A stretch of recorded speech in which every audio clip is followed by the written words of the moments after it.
OMG, y'all. What's up, lady? What you doing, Dr. Lene?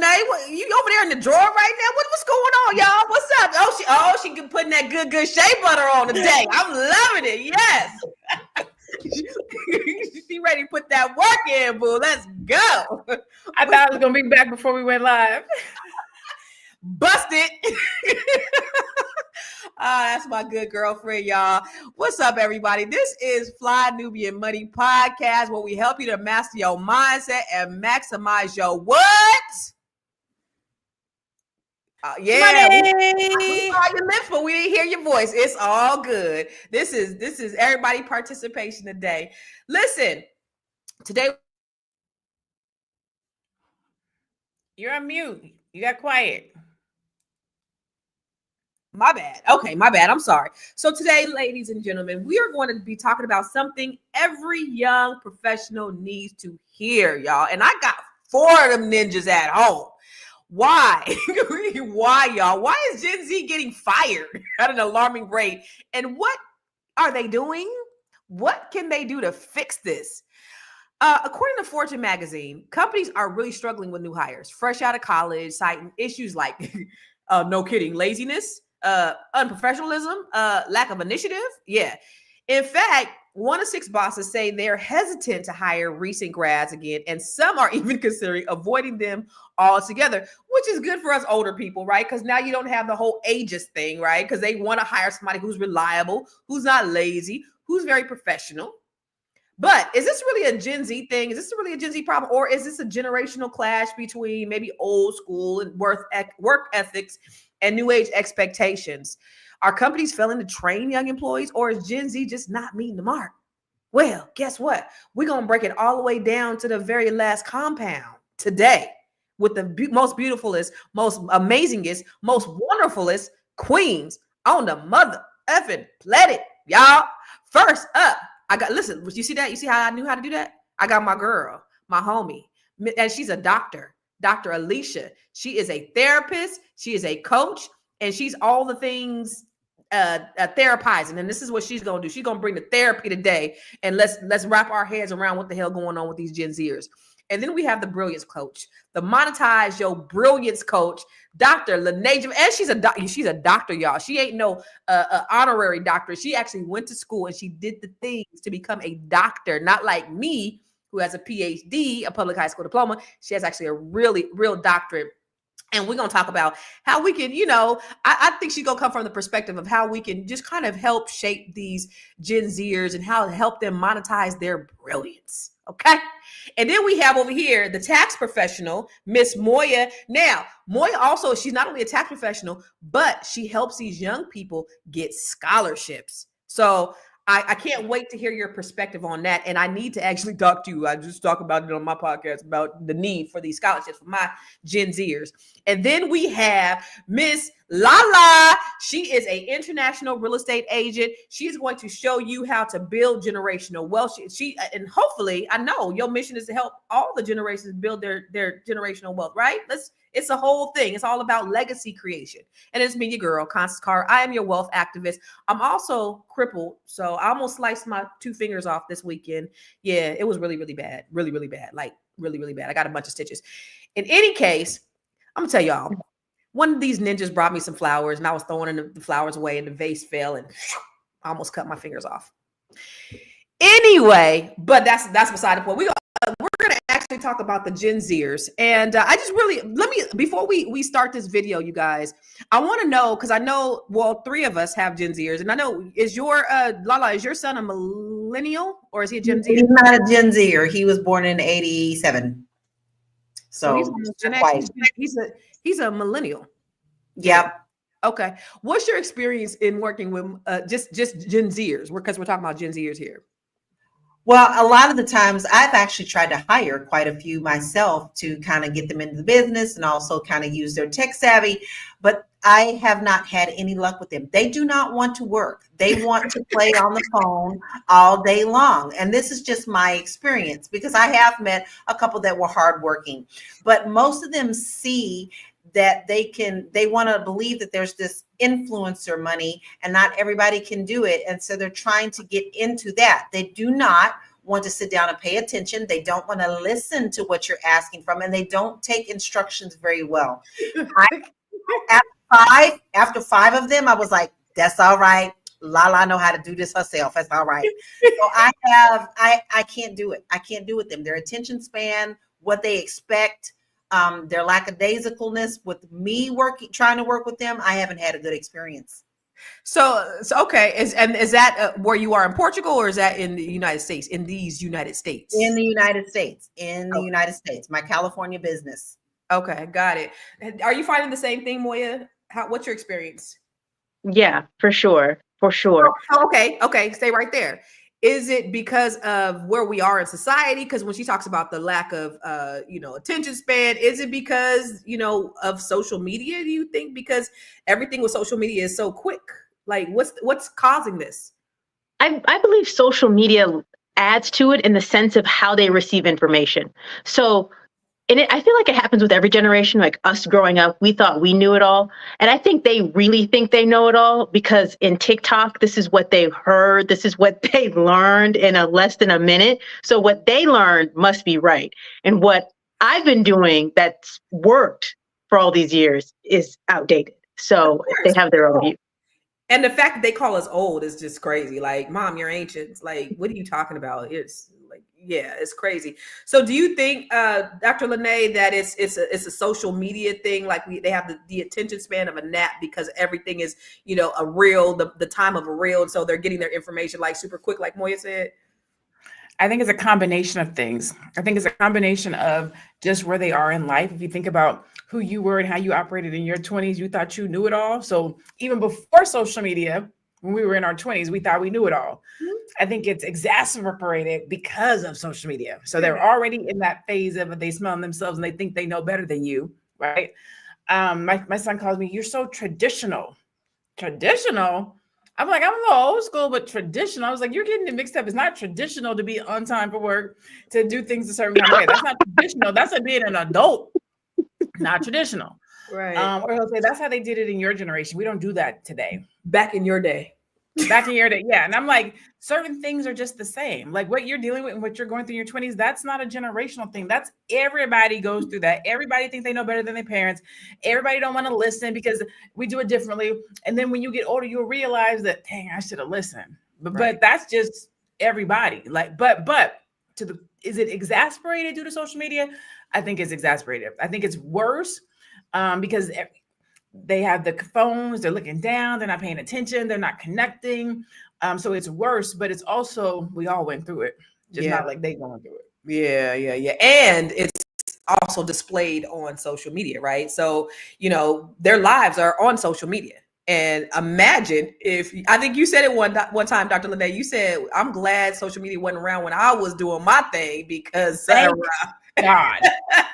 Thank God social media wasn't around because I would like to believe that I would have handled myself, correctly, but I know me and I knew who I was back then and I wouldn't have, I'd have been a plum fool. I sure would. I know I would have because when you're young, you think it doesn't apply to you. You think it's going to happen to somebody else, but not you. You think you're quicker, smoother, faster, and it's not going to be you. And then it be you. So it be you. Yeah. Mm-hmm. So, Dr. Alicia, let me ask you this, because, I see and I know you have girls and I know you have, but you said the antithesis kind of what everybody said. You were like, oh, they're beautiful. They're amazing. What? Okay. I'm so glad that you have an opinion. I'd love to hear. No, I just want to say everything everybody else has said is 100% accurate. Okay. I just want to say that, but I want to add a little more color to it because I teach at a university and I used to teach undergraduate students. Back 15 years ago when I first started 20 years ago when I first started teaching, we had millennials. And we were saying the same thing about millennials when millennials were starting. So there is a lack of mentorship that I feel like needs to happen, but I'll get into that a little later.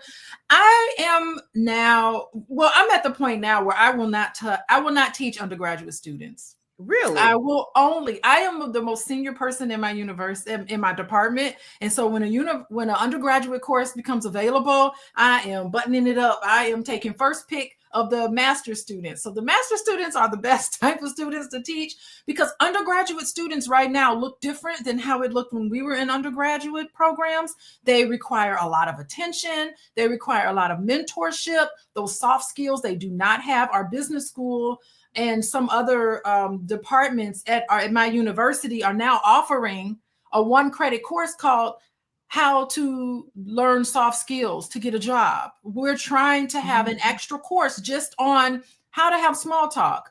What are good boundaries? What are not good boundaries in terms of your social media? Now, as a university professor with my graduate students, one thing I'm doing is I know that they're on social media. So I'm incorporating that into my coursework. So I'm adjusting. So that's just to give you a little preview about my suggestions in terms of the answer. As a faculty member, I'm adjusting to the students that come in, and I'm saying, let's take on social media, because in my field, it's a value-based profession, social work. I'm like, let's put our information out there and not have it so sterile. So I'm trying to create some excitement and fun in some of my courses by blending social media in with teaching concepts. That's interesting. You know, me having 4, like I said, I have 4 Gen Zers. And one of the things that I think is really interesting about how the way they operate is because they know everything, just like you said, Dr. Lene, they know everything, but then they have TikTok to back it up. They've gotten all their information in a 1 to 3 minute reel from TikTok, and they know way more than you. And I can say, I mean, there's a lot of really good information out there, and there's a lot of really bad information out there. So they're talking about things and issues and all these things based upon this 3-minute reel that they've seen. And so, you have that, right? And then you have the fact that they do have the attention span of a goldfish. Really, I mean, we know that. And that's the reason why they're making reels shorter and shorter and shorter. That's the reason why we're making content really short form, is because the attention span, nobody's sitting down and looking at anything over 3 minutes. And do you think that the attention span is getting shorter and shorter because of the reels? So are we literally training our children to have 100%. Short attention spans by being online, or vice versa? I think it's because of the reels. I think that's sort of how we're training them to think. Like everything is quick. And anything, if you have anything that's over that 3 minutes, they're not looking at it. They're swiping, right? They want to get their information really, really fast. And so then they're not putting a whole lot of time into whatever it is that they're supposed to be doing, i.e. not showing up for work, i.e. being late, i.e. all of the other things that these Gen Zers end up doing. And it seems like to be a common thread. This is not isolated. It's across the board.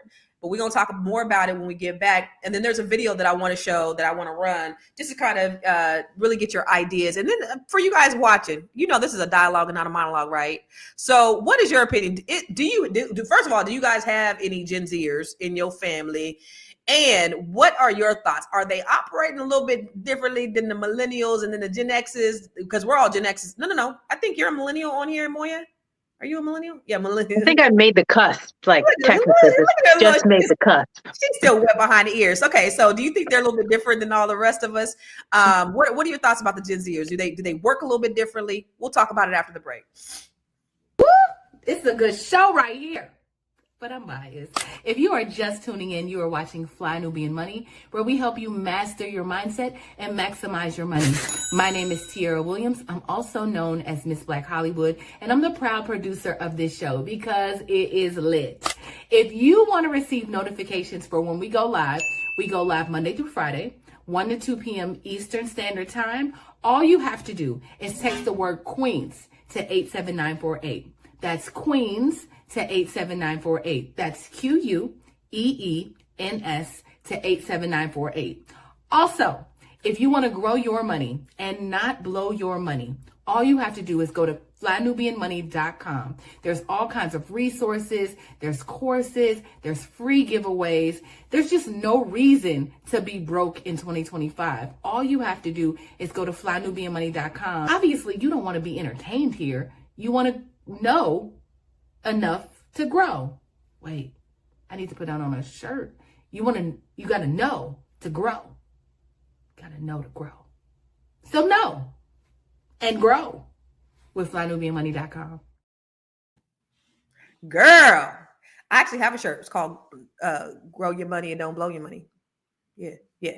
Anyway, let's go ahead and let's roll the video, because I do want to have a discussion around it. And audience, Everybody in the chat, we want to know what you think too. All right, so yeah, let's go. According to recent studies, 1 in 7 hiring managers will not be hiring Gen Z candidates. Apparently, they've been firing Gen Z recent graduates. They've been firing them at an all-time high rate, citing these issues: lack of initiative, unprofessional behavior, frequent lateness, disorganization, poor communication, and they're struggling to manage their workload properly. Okay, so let me ask you guys this. And for y'all in the audience, does that mean cool, more jobs for us? Or is this a problem? Is this a real problem? Dr. Lene, what do you think about them being fired at an all-time rate? 1 in 7, 1 in 6? What's that? What do you think? I think it's crazy. I think it's real though. Like I have my son is 24 and I watched this dude get up just barely enough time to get himself together and get to work. And I just be like, dude, you need to get up. You need to go to work. And he's like, and he makes it, but he don't make it like up, refreshed with a cup of coffee, take a shower, have a time to have some breakfast and chill out for a second and walk to the car and get in. And it's okay if you miss a light. He don't make it like that. He make it like, I gotta go. In the car, eating and brushing the teeth at the same time, and get there like 10:30, pulling in at 10:30. Supposed to be there at 10:30. I'd be like, that's not how you're supposed to work. So I see it firsthand. And I know I can operate that way. And if I was an employer, I wouldn't want my employees to operate that way either. Yeah. I think the expectations of what these Gen Zers expect around work is still very academic and schoolish, where you get a lot of second chances and you can do it late and it's okay.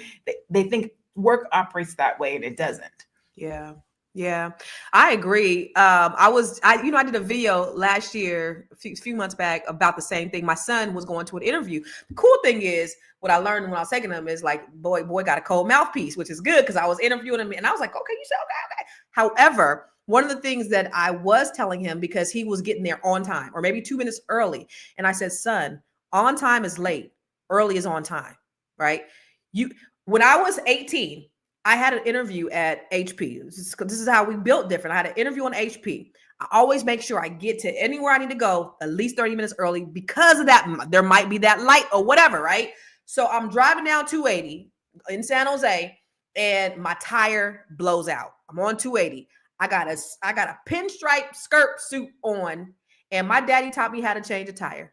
And I got out there on that freeway on Highway 280 and I changed that tire. Now, when I was done changing that tire, I was musty as shit.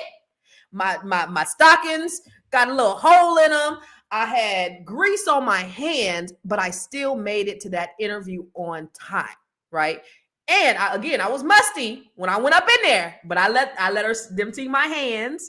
And and I ended up getting a job. But what I'm saying is, you got to make provisions in case anything happens, and that's what they don't do. Just like you said, they're like thinking, oh, this is like school. They'll give me a second chance, or they're not.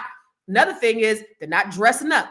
How many times have my kids said, "Mom, you make me dress up for these job interviews, and I go and I'm the only one dressed up." They come out to the interviews ready to roll, like they just rolled out of bed. Like, what are we teaching? And obviously it's the parents that are teaching them. So it's just, it's different. I can see why, they're getting fired at an alarming rate. But for you, Moya, that make the kids not listen to you more. When I make my son be dressed like this, do like this, he be like, nobody else was dressed. Nobody else had this on. You made me go in there. I look crazy. That's what they say. I look crazy. Everybody else is looking. But that's the thing. That's the thing. They don't understand that makes you stand out. Why would you want to stand and look like everybody else, slouching and looking at their phones and and I'm like, what? Right. But they don't want to stand out. They don't understand why that is important. It drives me mad. I call it zombie land. Because it really feels that way. No one is looking up and talking. No one is smiling anymore. There's this whole lack. The fact that Dr. Alicia says her college has to teach a class on how to be social. We have lost really critical skills that need to be brought back. Period. I mean, in our schools, they're not teaching home economics. They're not teaching anything to help them with life skills. They're not teaching nothing. So they get out here with these others that they want to look like. I don't want to look silly. Peer pressure.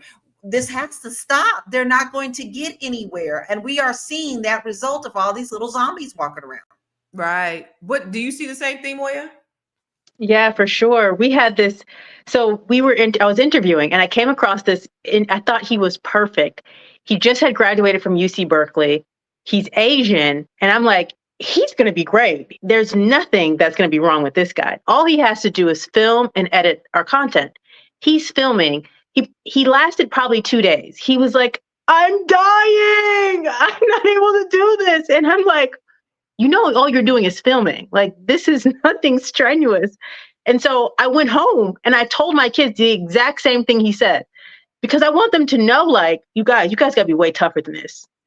Because I'm thinking in order for him to get through UC Berkeley, he would have had to study. He would have had to pull all-nighters. Like, he's used to working hard, but no, he wasn't. So even the Asians that are supposed to be like the big studiers, they doing the same thing too? Is that what's going on? And I want to highlight one other thing that Lala mentioned is now that we have to teach soft skills, that's one of the things that's always set us apart being from the US or American, is that we are very social and our academics has been lacking for a while. So now when we talk about being competitive, China, not only do they have academics, is that now we're at the same level in terms of our social engagement and interactions. We're at an extreme disadvantage. Do you think that, Dr. Alicia, are we at an extreme disadvantage? I think it's a signal that some things just need to change. I think it's a signal that, because it's a signal that employers need to approach new hires in a different way.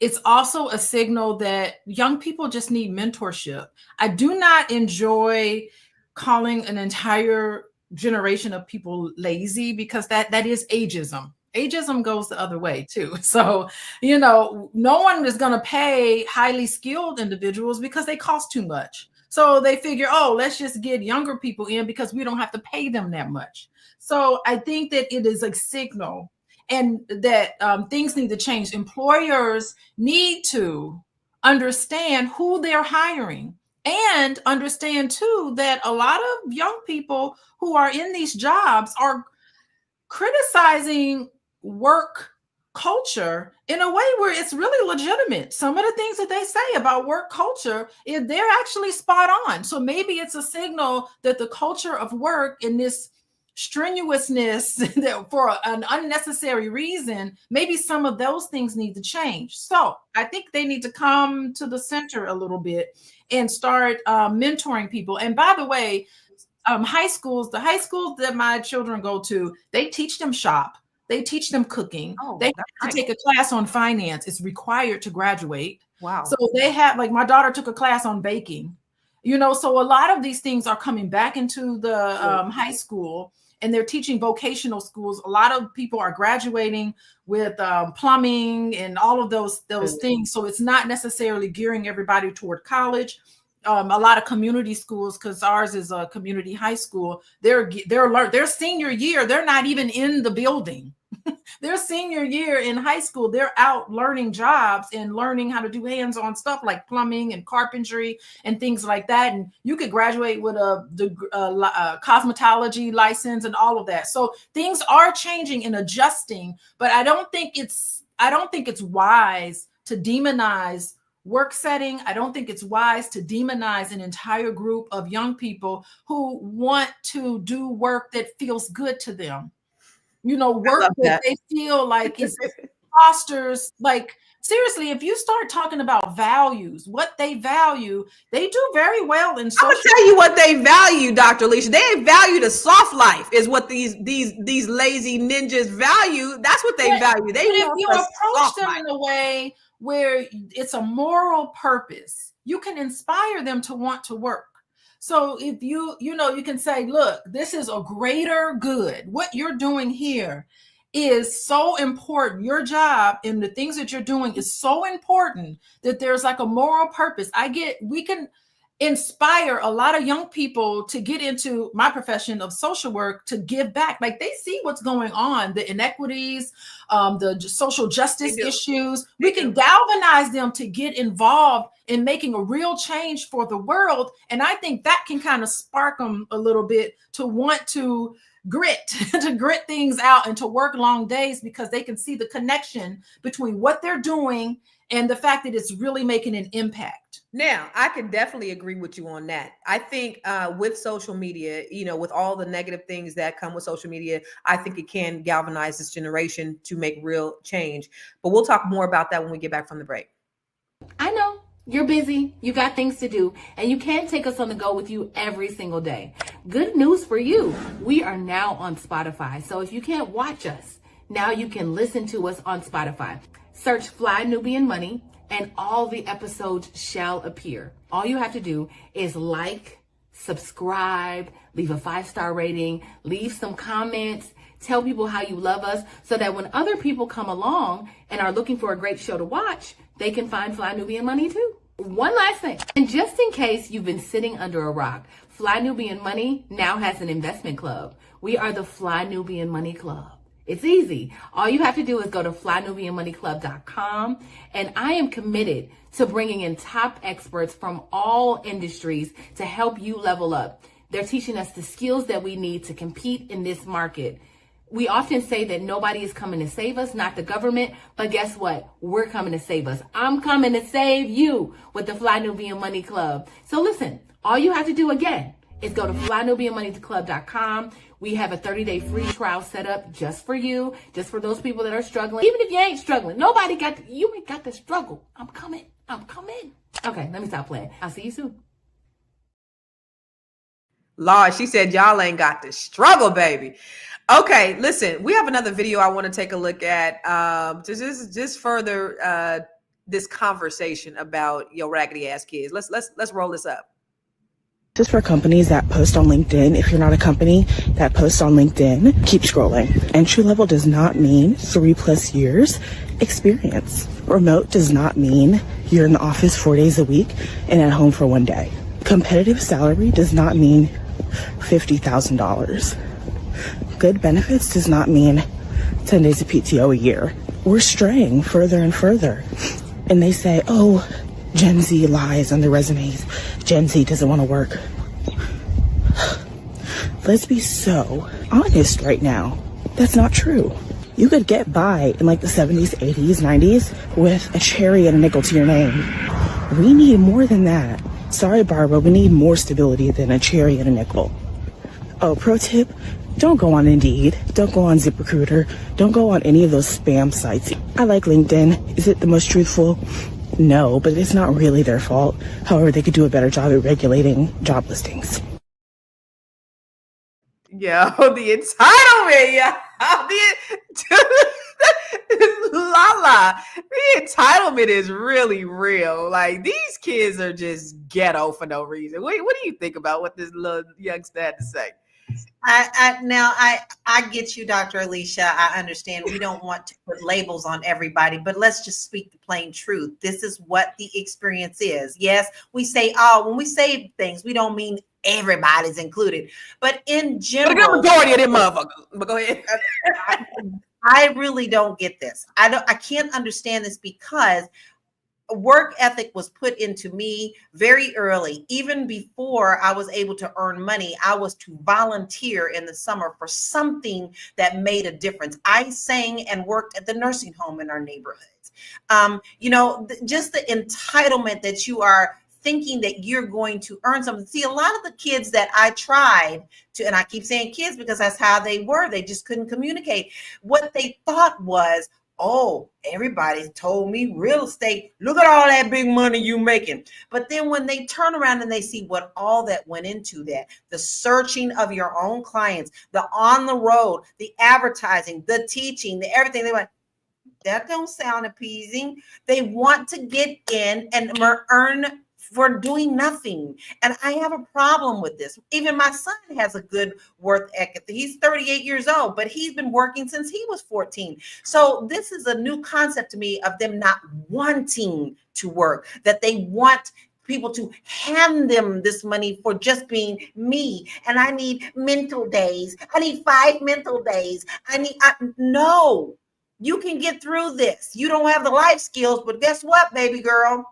Living in a household with other 20 renters and y'all all trying to get on TikTok doing your little dance and you're still not making it is not working for you. I have a problem with this. I have a serious problem with this. And I Let me don't tell you something. Them mental days, yo, Baby. Lala. Mental days.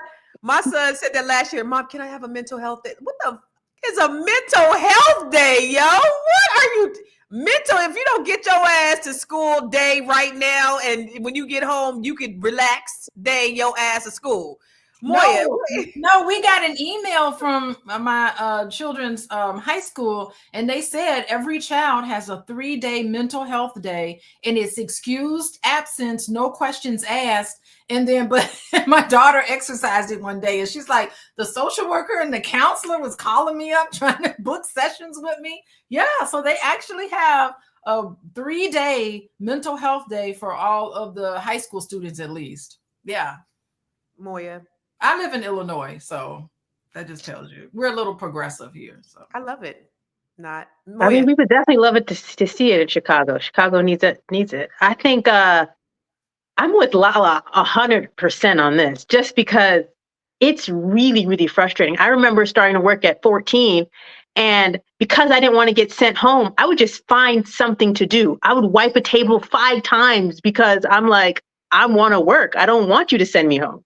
So yeah, they're just very, very different. Their work ethic is very, very different. And I also give some of that to the fact that for us, we worked a lot. More parents are now working more. So therefore, we don't have the same amount of time that the generation before had to really mentor, as Dr. Leisha is saying. So they're just, in some ways, just coming up with these things. They don't have anybody saying, okay, this is what needs to be done. And so, yeah, it's just very, I do not like hiring them at all. At all. I'd rather hire someone from the Philippines. Moya, you might have wiped that table down 5 times. Okay, I bet you it was gleaming and shining, and you could see it from the moon. You ask these children nowadays to wipe that table down, you have to go back in there and say, "Did you wipe the table?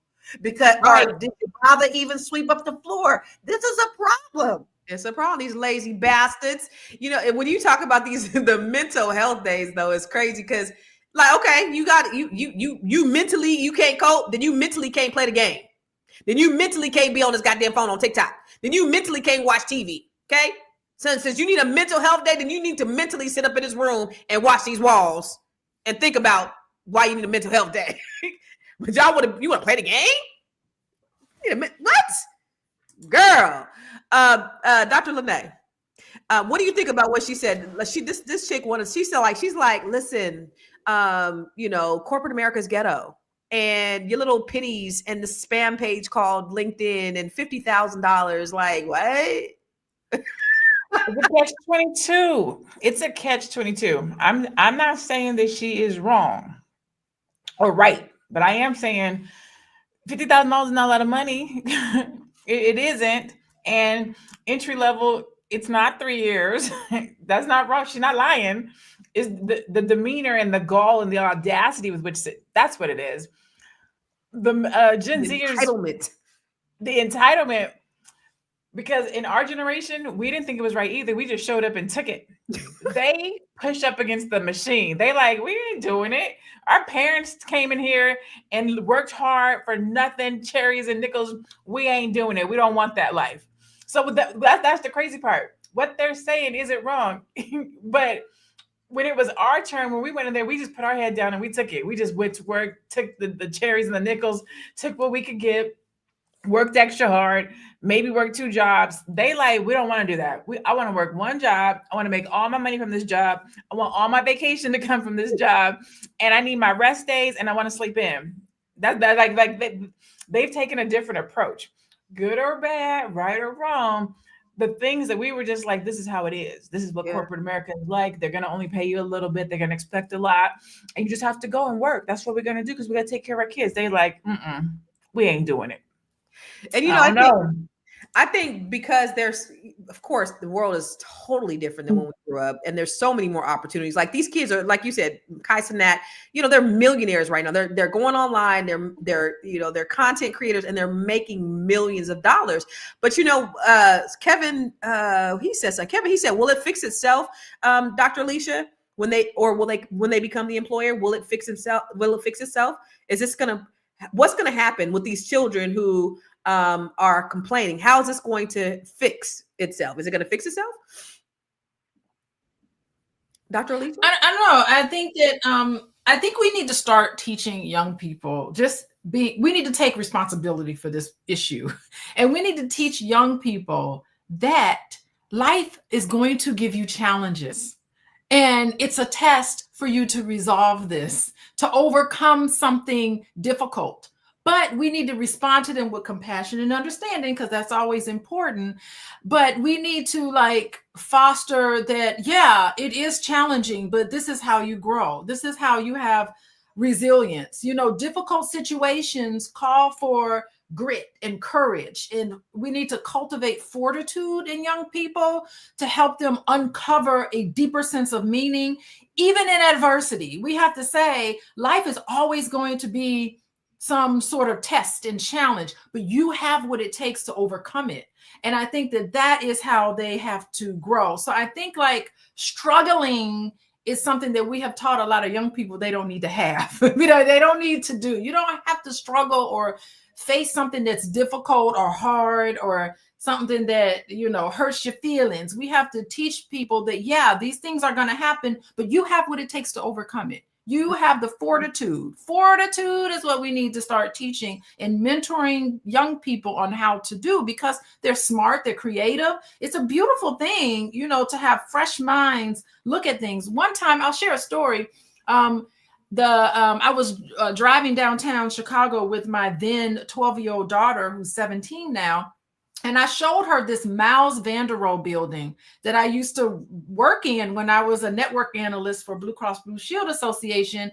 And I said, oh my God, Nicole, I used to work in this building right on Michigan Avenue. And where I grew up, I made it. I got me a corporate job on Michigan Avenue. I was a network analyst doing all these great things. She was unimpressed. She looked at that. She was like, oh my God, I would never work in that building. She was like, that building is depressing. I would never go into a place that looks like that. And I was floored by that. And I said, I used to take the number 3 bus down. She was like, Avenue. Like this. She like this. She was like, oh my God, no. She was like, never. No, I just can't. I love it. I couldn't believe it was coming out of her mouth. So these we have to adjust. We need to adjust and not point fingers that something is wrong with them. But she may be right. It was a depressing looking building. Miles Vanderohe, his buildings aren't very exciting. So she had a point. Yeah. It's so funny because my daughter be like, Mom, we ain't got to struggle. We ain't on the struggle bus. We ain't got to live like you used to. We ain't got to do that. We ain't like, girl, listen. Anyway, there was a question on here is where the lost generation of compliant workers, millennials and Gen Xers are accustomed to our good living. They think they are supposed to be comfortable, which is, I think, what all of our kids are accustomed to. I want to talk about that when we come back from our last commercial. Hey, it's Dr. Javette, brand your brilliance coach and monetization strategist. I am partnering with the Fly Nubian Money Club to help you turn your natural gifts into big business. I help my clients build 6 and 7 figure businesses by branding their brilliance. You know, that thing that comes easy to you, the thing that you can do with your eyes closed. That thing, that's your brilliance. And now it's your turn. Join me on February 22nd at 10 o'clock a.m. and I'll walk you through strategies that can change your life and business forever. Don't miss this opportunity to brand your brilliance. I'll see you in class. Let me tell you something. Of all the commercials of advertising, the classes, this is the one right here. Let me tell you something. She looks so good and so crisp and everything. And she gonna teach you some things in her training. So make sure you all go to her training, because I already know I'm gonna be there. I'm gonna be there in the back. I might be cleaning my house, but I'm gonna be listening. I'm gonna be getting all my nuggets. It's gonna be great. I cannot wait. I cannot wait. It's gonna be awesome. But there was a comment that said, we are the last generation of compliant workers. Millennials and Gen Zers are accustomed to our good living. Our kids over there talking about, mama, we ain't on the struggle bus. And they think they are supposed to be comfortable. We've made it really comfortable. And it goes back to that saying, Dr. Lene, hard times create strong men create good times create weak men, and weak men create hard times. What do you think about that?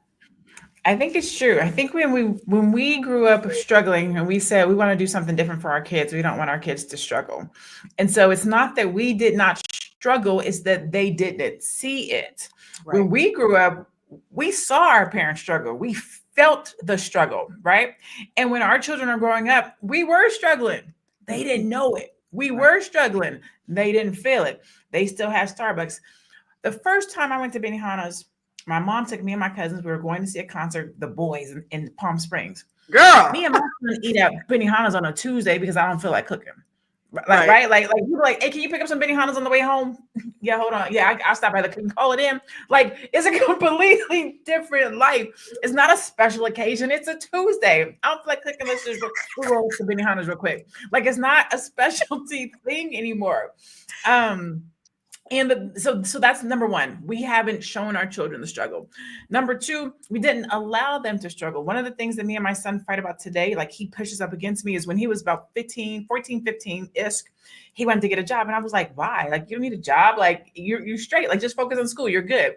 And then when he got about 17, 18, 19, I was like, you need to work. And he was like, get your legs put up. I was 14, 15, I was trying to get a job. You told me I need to have one. And now now you're making me work. Yes, because you got to take care of yourself. Like, you know what I'm saying? And he was like, and so there's that fight and that confusion of, you let me go too long being dependent, and now you're trying to make me be this kind of a way.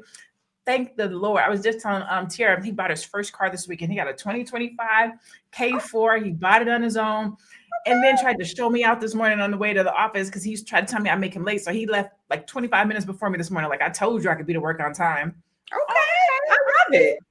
It's day one. Let's see you on day 5. Okay. But it's us. It's us. We gave them comfortable living. I have a mentee who has her own business, and she's like, I want to be like you. I want to be like you. I don't want to be at the office all the time. I'm 11 years in. You can't do what I do 11 years in year 1. And a lot of times I think our children see us live the lives that we live, not knowing the struggle that we've gone to because we've covered them. And now they want what we have without having to do the same work and the same struggle and the same sacrifice. And that's where I think we've missed out on, is not letting them have those same opportunities to struggle, which is what makes us who we are today. I want to say something to that, because you know what, that is, you hit it on the point. Like, when we were off from school, I mean, I was pretty much raised as an only child, even though I got a big family. When school was out, whatever holiday, my mother was still working. Okay. My mother cleaned people's houses.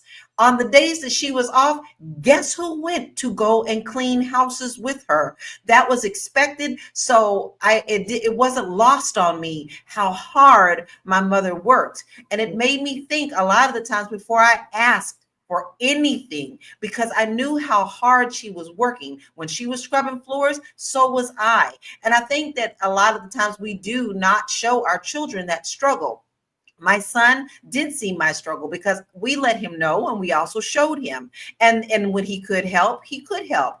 But this generation has lost that. What we are partly responsible for that as well. But I do also think that technology has a huge part on how this world is seeing things. You see that, oh, do you see her shoes? Oh, I was okay with Kmart tennis shoes because I knew how hard it was for my mother to even be able to afford that. Yeah. And you know what? You're right. Because we do make it easy for these raggedy ass kids. We do. I mean, look, I almost damn near severed my fingers off. Really. My fingers are damn near severed off, right? You saw that, Lala, right? And my son asked me if I was going to twist his little raggedy nappy ass hair. Like, they don't care. They don't care. My kitchen is a mess right now because I'm not cleaning it. They don't care. Anyway, do we, and it's my fault because I spoil them. But are we in that hard times create strong men create good times create weak men, and weak men create hard times? Is that where we are? I want to look at this other video and discuss this whole idea about how, we are, all the hard work that we do, because they don't see it. They don't see it. Are we creating weak men? And is this a cycle? Because I will tell you, like, every generation complains about the next generation. You guys do know that, right? I remember reading the slave narratives. Now, do you know this is back before our grandparents, and parents were saying, this generation, they lazy, everybody, it's a different version of the same thing, right? So, we're having the same conversations that our, parents and our grandparents and our ancestors had too. So I don't think nothing's new under the sun. It's just a different type of lazy. But let's take a look at this video. If you're talking to a 20-year-old today, and the benefit of going through the grind and going through a Kmart job or a Walmart job and working minimum wage has made a lot of entrepreneurs who they are today. 100% agree. I said that to an audience. I set them up a little bit. I said, how many people are frustrated with the interesting level of work ethic for Gen Z? And they all go, oh, right here. Oh, they're late. They're this, they're that, and the thing. I said, next question, who raised them? And the same hands go up. And I go, now, how many of you had a hard upbringing? All the same hands go up. So then how many of you vowed to never let your children go through what you went through? They go, yes, that's it. And that's where we messed up. Bingo. We as parents had great intention of protecting our kids. It was well-intended, poor outcome. So with my kids, like probably about 10 years ago, I said, guys, I messed up. I protected you from things I should have let you go through. I said, so we have one of two choices. I said, we can wait for life to teach you the lessons that I should have, or we can start manufacturing some struggle for you. So I ate syrup sandwiches. I had powdered milk. I had gum and cheese. Moya, is that what we do? We make our kids eat syrup sandwiches, powdered milk, and gum and cheese so that they can understand our struggle? Is that what we do? I don't think that's the struggle that I'd like my kids to go through. But what I do is, like, I'll tell them, like, some things like I used to do. Like, my mom used to say, hey, go walk to the store and get whatever. And so I'll tell them, like, go walk to the grocery store and pick me up some coconut oil, right? Like, and so they'll go. And then I'll say, like, what happened? And they'll come back with all kinds of stories. And I'd be like, okay, so what did you do in that situation? What did you do there? And so I feel like it's helping build some character because, they have to interact with the world when it's just them. I love that. Well, let me ask y'all this, because you guys are of a certain age. Anybody gets sent to the store with a note buying cigarettes? I did. I want a pack of Cool, Mild, and beer. I was allowed to buy beer. My daughter has permission. Y'all don't know about the struggle, but I had to go to the store with a note buying some cigarettes. Lala said she bought beer. I mean, it's a whole different generation now. But I love that, Moya. Let them go. Let them go to the stove. What do you think, Dr. Alicia? What do you think about the idea of us allowing them to struggle a little bit? Yeah, they're not struggling like they should. Like I was part of the latchkey kid. I had a key around my neck, and I would come home. My mom taught it she actually taught at the school I went to, but I would just walk home by myself in elementary school alone. I was about a block and a half away from the school, but I had a key. I would let myself in. I would just be by myself in the house for a while. And I mean, I think that's really interesting. And now the idea of moving back home after college, it's almost like when in my generation, we were like, what happened? Something bad happened to you if you move back home. like, something really unexpected. And now it's just, everybody just moves back home. And that's a little unusual. And we're hearing a lot of employers actually complain about the fact that new hires are bringing their parents to the job interview and leaning on their parents. So I think we are wait. Explain that. I don't understand. How are they bringing? Their employers are complaining that when they interview Gen Zs, that they're bringing their parents with them to the job interview. And I'm wondering if maybe they're overcompensating, or we are overcompensating for the fact that, I know what it's like to be able to not have anybody home when I get home from So school. like they're in the car, or they're going into the interview and they're saying, my mom is with me. Yeah, like, their mom is with them, especially those Zoom calls. They'll have their parents with them, that Zoom job interview, they'll have their parents with them. And it's almost like you're overcompensating, because I know I do more for my children because my mom couldn't do as much for me as I felt like I would have wanted to. So I don't know. I'm wondering if I'm coddling them a little too much, because the stigma of graduating and then coming back home, it's gone. It's almost like, it's okay for them to come back home. And part of the issue too is that some of these employers just aren't paying people enough when they do get jobs for them to live on their own. So it's this struggle between what are people to do? How are these young people going to really launch and get into the position where it's do or die? Like, I don't have a home to go back to. I ain't going back home to for me, a motivating thing was I didn't want to go back to Gary, Indiana and live with my mama. I was not doing that. So I had to grit. I had to have strength. I had to overcome and persevere and stay at this job that I probably didn't like so much, because I didn't have nowhere to go. What was I going to do? I had bills to pay. I had things to do. I could definitely call on my parents to help me, but that wasn't the culture. It was almost like you have to really grind and sacrifice, and not just, you only live once, I understand like that. So, I mean, it's a generational thing. It's not necessarily, I'm not saying how things were in my time was definitely the best, but I know generation before us was like, I used to walk to school 10 miles to school. And back. Our parents just did it in the snow, up the hill, all that. Yeah. With no shoes, no backpack. I carried all my goods. Right. It was cold. Manufacturing struggle is manufacturing struggle, but it's true, because you got to think about it, these jobs ain't really paying what the cost of living, and for my daughter to go out now, my daughter, I bought my daughter a property, and for her to go out and leave. Now I bought this house, 7,000 square feet. She has like 2,500 square feet downstairs in the basement. Like, why would she go and pay somebody where she has, this, and she ain't got to pay nothing? So it does make for a soft landing for our children. Like, how I fear how she's going to really go out in the real world, and she's going to have to make a whole hell of a lot of money. And also too, I was at a cookout, these really rich people, and I was just ear hustling on these gentlemen and talking, and they were talking to this guy. He was saying how he had this IT business out here in DMV. They got these $800 million government contracts, and he was like, you know what? These kids is lazy. He said, I got internships. I pay $50,000 for summer work in IT. I got all these jobs. I've hired all these people, and these kids won't show up for work. I'm like, what?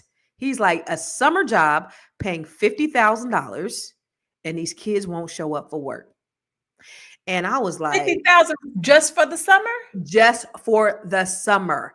$50,000 internships, and these kids will not show up for work. This is what he said.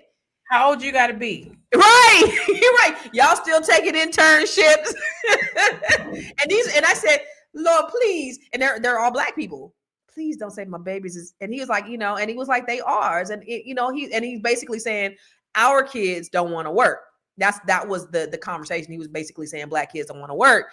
I think it's across the board. But what do you think, Dr. Lene? Have you heard that, is it different? Do we have a different work ethic than, say, other ethnicities?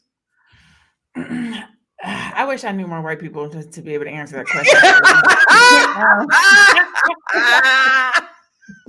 What I can tell you is that all the Black folks that I know who have kids around the same age, we're all having that same conversation. That's what I can tell you. But if I were to think about social media and or just the way that the world is set up right now, I think it's probably a lot of folks at that age. But I'm gonna be honest, like for real, how we rear our children and what we teach them and what we put in them to go after is different. We talk about this a lot of times when we're talking about relationship, right? Other communities raise their children to be married, to have family, but also to go to school. So they're instilling certain things in them at a young age. And I think we do it with our daughters. Like if you think about a lot of the stuff that's happening in social media, a lot of the young ladies are still going to school. They still see academics and college as a route out, where some of our younger men are looking at, rap or music or other ways of success, sports, things of that nature, instead of academic or working hard. I think we're in a day and age where entrepreneurship is starting to take center stage. But I don't think everybody understands the rigor and the hard work and the sacrifice and what you have to go without in order to do it. And so they'll struggle. So I think that we're seeing a lot more entrepreneurship and business in our community, but without that hard work, without that work ethic, without that ability to show up on time and communicate and those soft skills to be able to negotiate, they may still run into some of the same problems as just going and getting a regular corporate job. Yeah, that makes sense. Moya, do you know white people? And do you know their situation is different? Unlike this one here. Not in that context. But one thing I do want to touch upon that I don't think we have is even how we talk to our kids. Because the last show that Constance was on, something happened. And I just remember you saying something to Joe and he felt some type of way. But what I'm saying is, I feel like that hard love is really what we need and what we need to give our kids as well. And I think we're always so worried about, we don't want to have them have any trauma. We don't want to have them go through like even what words can do to you. But words also allow you to have a better understanding of how to process information and where you can place it within yourself. So therefore you can keep going when a struggle does happen. And so I think that those things are important too, just even how we speak to our kids that might sound tough, but it's needed instead of coddling their feelings. Yeah. Call them raggedy and tell them that they lazy and that, that the stuff that I say to my kids, they know I'm playing. They don't take me serious. Lala, what about you? What do you think? Is this a cultural thing? Before we go to our final thoughts, do you think this is a cultural thing or is this like across the board? No, I think it's across the board because all out of my experience, I said out of 5, they came from all across the board. They all had the same attitude. They all had the same thinking. I do not think that this is cultural. I think that this is just a generational thing that they accept and that they see the other people doing, and their time allotment, their brain span can truly only go the 3 minutes of TikTok or any of the reels. You can see them glass over after 3 minutes. It's like they just go into this zone, like zombie zone, like I said. But no, it's not cultural. This is definitely a generational thing. Interesting. Well, you work with a multifaceted group of individuals, Dr. Alicia. What are you seeing? Well, I work in a professional program. So you have to be licensed to call yourself a social worker. And we have internships that we have students do. It's required and mandatory for graduation. So these internships, we do a lot on our end to make sure that they're ready to go into the field because it's a professional program. So you can't call yourself a social worker unless you're licensed. And so with the title protection, we just feel like we're responsible for doing a lot of training, a lot of setting realistic expectations, which I think is it's not there. So universities, I feel like we have a responsibility to really make sure that our graduates are prepared to go directly into the workforce. So this is a wake-up call for us to respond to some of these things, to instill good work ethic And I think what's happening is that universities are becoming so consumer driven. Like students think that I paid tuition here, so you got to cater to me, you know? So we have to be like, hold on a second. Our job is to train you. So setting realistic expectations is something that we've been talking about as a department, making sure that students have demonstrated that they are prepared to go out into we monitor them very closely, what they're doing, their soft skills, all of these things, we monitor them. And so maybe other programs need to do that too. I think some of this lies on universities because we're betwixt and between, because it's competitive getting students. Like at the end of the day, we need butts and seats or our university doesn't thrive and survive. So we have to, push students, to go beyond their comfort zone. But then again, we do need to be compassionate with them and let them know you have got to work and grow and challenge them in a way where they just don't have a whole meltdown. Yeah. I mean, that's true. So I'm gonna ask you this.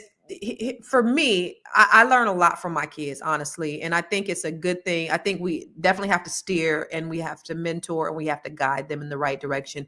We got to really be proactive with our children. And I can't say like my daughter's following in my footsteps. She's a real estate professional. And I'm just, she saw me. She looked at me. She looked at how hard I work. And I know because she has a job and she does real estate. And then she came home one day from work and was like, now I finally get it. Because I remember when she was in 7th grade, she did a whole little speech about my mom's always on her phone and, she's never, and so I'm on my phone all the time because I'm making deals and I'm doing this and I'm doing that. You just never know. I'm in the car and I'm always working. It's always. But now she's like, I finally get it. I finally see. And so, just me constantly mentoring. But I know she's also like, Mom, I just want the soft life. I just want to go travel and I want to, so we can learn a lot from them too, because they do look at life and I think they are enjoying life, right? The internet has opened up the world for them to see the world, and they're seeing people across the world doing some amazing things. And I think we should aspire to do that. So for your final thoughts, what can we learn from these Gen Zers? What can we learn and how can we, implement what they're doing in our lives, and then also make sure that they're on the right track so that our future generations aren't doomed, which I don't think they are. I think it's just it's a problem that, we have every generation. But what do you think, Dr. Alicia? Your final thoughts, and then where can they find you? Final thoughts. Look, employers, you need to adjust. I think you need to take a look at your workplace culture and listen to before you let somebody go because they're not getting it right. I think there'll be a perfect opportunity to listen to young people. If you see a pattern in an entire generation of people who aren't quite making it, maybe it's a reflection of the workplace culture, and maybe it needs to become a little better. At the same time, perhaps we need to mentor young people to give them realistic expectations about struggle and how valuable it is for their personal development to struggle, so that you can instill in them and let them know and understand that challenges are opportunities for growth, and give them, they have everything that they can to overcome it. Yes, your behavior is lazy, but you're better than that. And it's giving them a mindset to thrive because the world is unpredictable. We don't know. If anything, now we've learned that the world is unpredictable. If you need help with this unpredictable world and your mental health, you can contact me at Coaching with Dr. Alicia.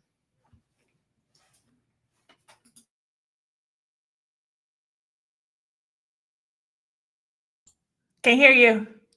But my teeth look pretty though, right? What can we learn? I try to do a pretty smile. What can we learn, Lala, from this generation? Like, they're not all bad, right? What can we learn? No, they're not all bad. And actually we can give and take. It's a good balance. Listen, we laughed about the mental days, but to be honest, we all do need a little mental day every once in a while. Maybe not 5 in a 5-day work week, but every once in a while, maybe you do need to step back and take a breath. And another thing, we need to learn that their valuable skills on social media are just important in our world too. So we can give and take. We can teach them the parameters of what a good work person looks like, and also give them the hope of aspirations of their own businesses with what they know. And we also can take a little bit of how they can relax themselves every once in a while just to breathe, because the world is heavy. But one thing that we can do with our current children that are being born now out of this is stop complaining about these Gen Zs and teach them a little bit more work ethic than we have. Things go in cycles. They always go in cycles. Maybe your parents wanted you to learn piano and you hated it. Now all of a sudden you let your child learn on their own. It's a cycle, but make sure that you still show that they have value and worth in this world, because they do. And you can find me at www.laurakey.net. And I want to tell you something. When you do teach these children this, and I want you to get it through your head too, you don't have to stay stuck in any boxes. You are a world citizen. You are not just a citizen of whatever country that you are living in now. So if you're willing and wanting to explore what this big world has for you so you can breathe as well, then go to my website and download the quiz about moving abroad. I love it. Listen, you don't got to just be a citizen where you are. You could be a world citizen. I love that. Okay. Moya, what can we learn? Yes. And I know you have a lesson. You always got a lesson. What can we learn from these Gen Zers? I think the best thing is, if we're going to give them the space to truly discover themselves and see what works best for them, then that is something that we can learn as well. I know so many women, when they get in their 40s, they're thinking, okay, what do I do now? I just did what I was supposed to do. And now they have this level of freedom and they think, well, what are my passions? Who am I? What do I truly enjoy about myself? And I feel like when we learn that from our kids as they're discovering themselves, we can also take that time to discover what we truly like as well. I think it's also important in this stage, when we're allowing them to find themselves, is when they're going to college, when they're going to school, is that they don't pay for it. Like, they don't take on all this exuberant debt as they are searching for who they want to be in this world. And so if you really want to allow your child to live free, allow them to also live debt free, and taking out no student loans while they go to college. If you want assistance with that, please, you can always reach out to me on Instagram at moya.business. I would love to see how I can assist you with that. Yay. Awesome. And then we're going to wrap it up with Dr. Lene. What can we learn from these motherfuckers? What can we learn? I think what we can learn is that when your child does have something that they have an interest, or something that that they love, and in an area where they might not be lazy or driven, to fan it. And I'll tell you what I mean by that. When my son was younger, he used to come to me all the time and tell me that he wanted to be a photographer or a chef. And I was like, no, you're not going to be a photographer or a chef, because they don't make enough money. You're going to be a doctor. You're going to go to Morehouse. You're going to be a doctor. And I pushed that on him, and I pushed that on him, and I pushed that on him. And here we are in the day of social media, and there are multiple six-figure chefs and multiple six-figure photographers who are living their dreams. What we can learn from Gen Zers is that you can brand your brilliance, literally. Like, this generation has said that there is something that they do good, there's something that they do well, or something that they know well, which is their brilliance. And they are creating businesses around it. They are branding it in corporations, which is why they're going in knowing their worth.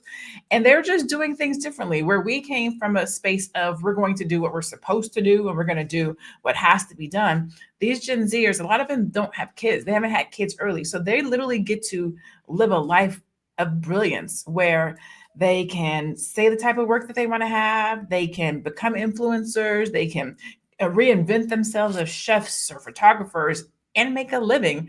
I forget, you've mentioned the young guy's name. I think it's like Kiat or something like that. This dude makes $4 million a year on Twitch. I can't even imagine that as a parent. So I think it's what we can learn from them is to really help them to brand their brilliance, or create a business, or find the right job, or find the right employer, or find the right path. Because when they do that, they will show up for themselves. They will operate with integrity. They will work hard, but they have to find the thing that makes them passionate. So I think as parents, we should do that for ourselves, but also help them to be able to put their passion into a direction. And so that's what I think. So I am Dr. Lene Javette. I am Dr. Lene Javette. And that's what I do. I help my clients to brand their brilliance, to create businesses, opportunities, programs, products around something that you're passionate about so that you can monetize it and make money. I'll see you guys on Saturday. For those of you guys that are going to be coming. I cannot wait until Saturday. Oh, look at the graphic. Okay, I see the graphic. And you cute too. Oh, you cute too. I love that. So I'll say this. I absolutely love how free these Gen X's are. I love it. I love the freedom that they have. I love that the world is so much bigger than what we've known it to be in past generations. And I think what we could take from them is that that we only live once, not to take life so serious and try to live more free, and that we can do whatever we put our minds to. We can do absolutely anything. And I think the Gen Zers, they have it. It's us, the older ones who've told themselves lies, who've been told lies, who've believed the lies that they've been told about themselves, that are stuck in complacency, comfortability, being content. But it's those Gen Zers that are saying, I want to live life on my own terms. And they're doing it. And these jobs, the jobs are going to have to approach things, I think, a totally different way, because, they're just not going to take what they've taken, what we've taken, and what our parents have taken. They're doing things differently. And so the jobs are just, these companies are just going to have to adjust. But I love that. And I want that for us, y'all. I want us to adopt some of the same mentality as that. Listen, I can be, do, or have anything I want to, because I am a child of the King. And if he owns a cattle on 1,000 hills, then that means I am entitled to everything that's out there. That's what I love about that. I love that the world is so big, and if the world's so big, I can have opportunity and pieces of all of those things. I may go through trials and tribulations, hardships, ebbs and flows, and whatever, but I know ultimately I can do whatever it is that I want to do. And that's what I'm taking from these Gen Zers. And that's how I live my life. And that's the thing that I teach Black women in the Net 7 Collective. I teach them that very thing. How do I take what I have, and how am I able to live life on my own terms? How am I able to do whatever I want to do, live however I want to live? So this is what I do all day, every day, besides helping people with real estate, besides running my businesses, besides making my investments. I help Black women. So if you are a Black woman, or you know a Black woman, have them reach out to me. Go to net7bbs.com or bookwithconstance.com, and I will be happy to talk to you about some opportunities that you can live life on your own terms, like these Gen Zers. Okay. So listen, this is it. We're going to wrap up today's discussion. We've covered some of these shocking stats of Gen Z and their struggle in the workforce, the reasons behind these terminations, and what young professionals can do to stay ahead of the game, y'all. The bottom line is this. This is what we have to teach these young people, that attitude is everything. Employers are looking for initiative, they're looking for professionalism, and they're looking for dependability. So while they're going to work at these places, make sure they have these three things: professionalism, initiative, and dependability. Get to work on time. Make sure you're professional. Make sure you do what the hell you got to do when you get there. If you want to stand out, you got to do more than just show up, right? You can live your entrepreneurial dreams. When you get home from work, when you finish doing what you want to do, go ahead. When you're working for the man, you're going to have to make some concessions. So let's keep this conversation going. What do you guys think in the comments? Are companies failing Gen Z, or is Gen Z failing themselves? Let us know. Okay. And so here's the thing.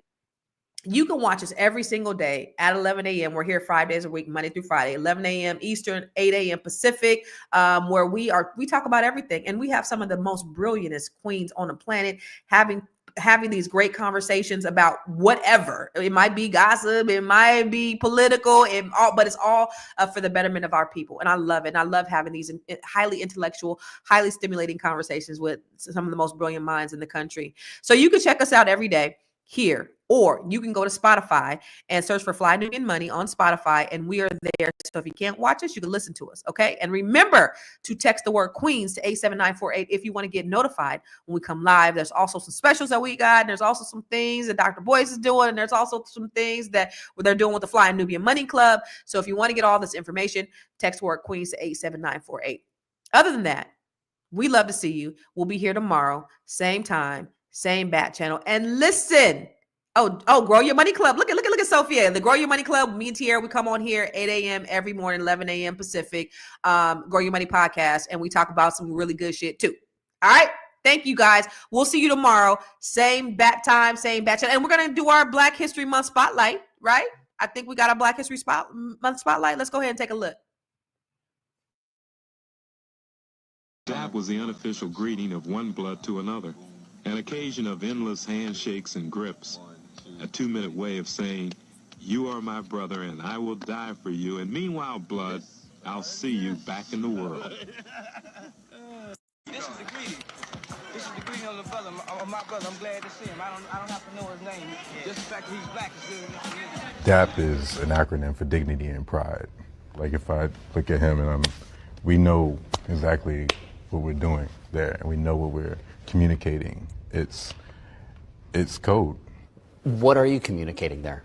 I mean, honestly, it's a symbol of Black love, and it's something that is not necessarily associated always, even between Black men. But it's Black love in the sense that it's, solidarity, it's resistance, it's humor, it's anguish,